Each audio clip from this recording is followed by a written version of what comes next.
Assalamualaikum warahmatullahi wabarakatuh. Perkenalkan, nama saya Waini Fitria. Baiklah, pada kesempatan kali ini saya akan menyampaikan materi mengenai metode dan distribusi sampel, cara penarikan sampel, analisis validitas data, dan analisis reliabilitas data. Sebelum saya menjelaskan metode dan distribusi sampel, saya akan menjelaskan apa itu sampel. Sampel adalah sebagian atau wakil populasi yang diteliti. Sampel adalah sebagian dari jumlah dan karakteristik yang dimiliki oleh populasi. Selanjutnya, metode penarikan sampel. Metode penarikan sampel adalah cara pengumpulan data yang hanya mengambil sebagian elemen dari populasi atau karakteristik yang ada di dalam populasi. Metode penarikan sampel terbagi menjadi dua, yaitu sampel probabilitas dan sampel non-probabilitas. Sampel probabilitas merupakan suatu sampel yang dipilih sedemikian rupa dari populasi, sehingga masing-masing anggota populasi memiliki probabilitas atau peluang yang sama untuk dijadikan sebuah sampel. Sedangkan sampel non-probabilitas merupakan suatu sampel yang dipilih sedemikian rupa dari populasi, sehingga setiap anggota tidak memiliki probabilitas atau peluang yang sama untuk dijadikan sebuah sampel. Metode penarikan sampel probabilitas terdiri dari yang pertama, penarikan sampel acak secara sederhana, yang kedua, penarikan sampel acak secara terstruktur, dan yang ketiga, penarikan kluster. Sedangkan metode penarikan sampel non-probabilitas yang pertama, penarikan sampel sistematis. Yang kedua, penarikan sampel kota. Yang ketiga, penarikan sampel purposive. Yang keempat, penarikan sampel snowball sampling. Metode penarikan sampel probabilitas terbagi menjadi yang pertama, penarikan sampel acak secara sederhana. Penarikan sampel secara acak sederhana adalah pengambilan sampel dari populasi secara acak tanpa memperhatikan setara yang ada dalam populasi, dan setiap anggota populasi memiliki kesempatan yang sama untuk dijadikan sampel. Yang kedua, penarikan sampel secara acak terstruktur merupakan penarikan sampel yang dilakukan dengan membagi anggota populasi dalam beberapa subkelompok yang disebut dengan setara. Lalu suatu sampel dipilih dari masing-masing stratum. Penarikan cluster sampling adalah teknik memilih sampel dari kelompok unit yang kecil dari sebuah populasi yang relatif besar dan tersebar luas.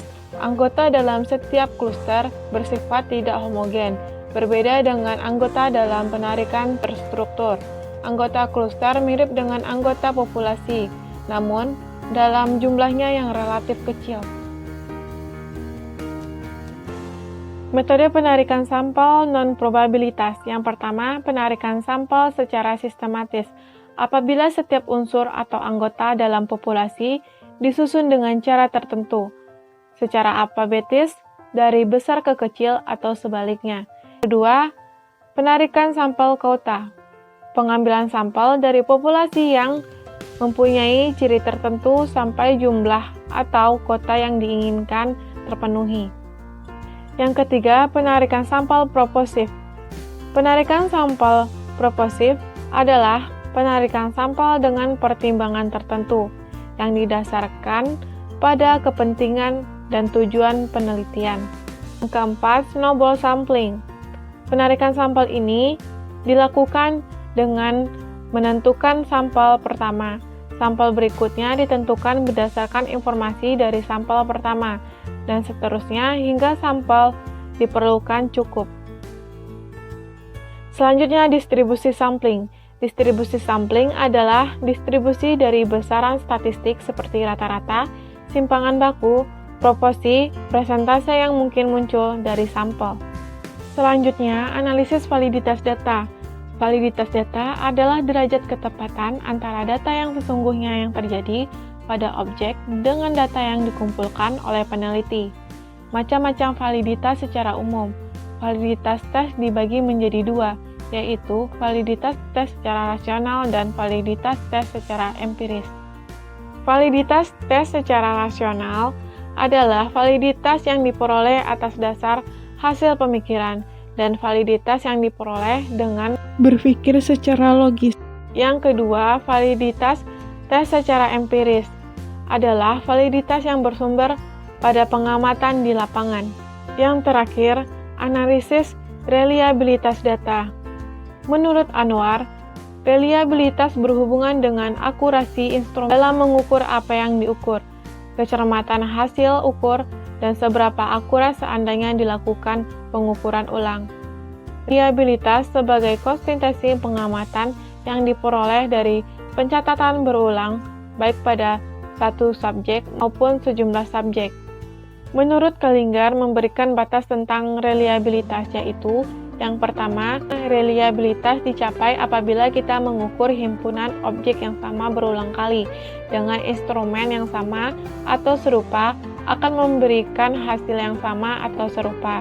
Yang kedua, reliabilitas dicapai apabila ukuran yang diperoleh suatu instrumen pengukuran ukuran yang sebenarnya untuk sifat yang diukur.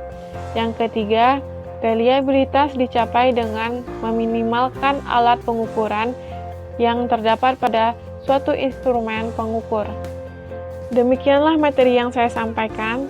Saya sudahi dengan wassalamualaikum warahmatullahi wabarakatuh.